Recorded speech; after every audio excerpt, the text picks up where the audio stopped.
Bernard Pipon est inquiet de la santé de ses abeilles.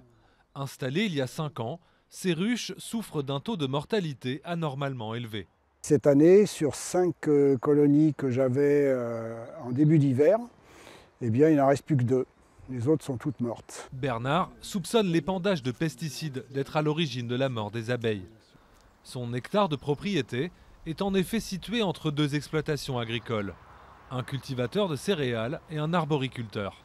C'est le terrain qui est de l'autre côté de la route, derrière les chênes. Vous voyez, il y a des chênes là, et il y a un terrain qui est en fait un papinéris qui fait des noyaux. Ce terrain est arrosé avec des pesticides et on sent les odeurs jusqu'ici.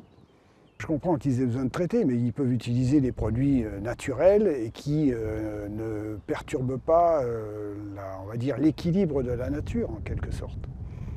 Contactés, les 2 agriculteurs voisins de Bernard contestent tout manquement à la réglementation. L'épandage de pesticides est un sujet sensible dans la Drôme, département où zones résidentielles et parcelles agricoles sont étroitement mêlées. Là, je n'ai plus d'10 mètres.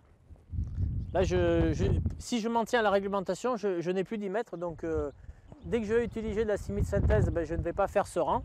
Régis Aubenas est producteur de fruits près de Valence. À moins de 10 mètres d'une habitation, il n'a plus le droit de pulvériser des pesticides sur ses arbres. En effet, depuis décembre dernier, un arrêté gouvernemental définit des périmètres de non-traitement, 3, 5 ou 10 mètres en fonction des cultures. Régis affirme utiliser en priorité des produits bio pour protéger ses arbres.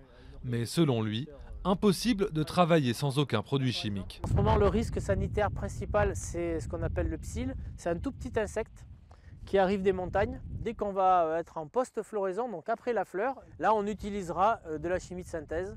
Réglementation ou pas réglementation, depuis toujours, nous avons adapté nos pratiques de traitement de manière à ce que nous ne gênions pas plus que ça nos voisins. Par exemple, en adaptant les horaires d'épandage ou en réduisant les doses pulvérisées. Insuffisant pour les associations de défense de l'environnement qui demandent des zones de protection de 100 à 150 mètres autour des habitations.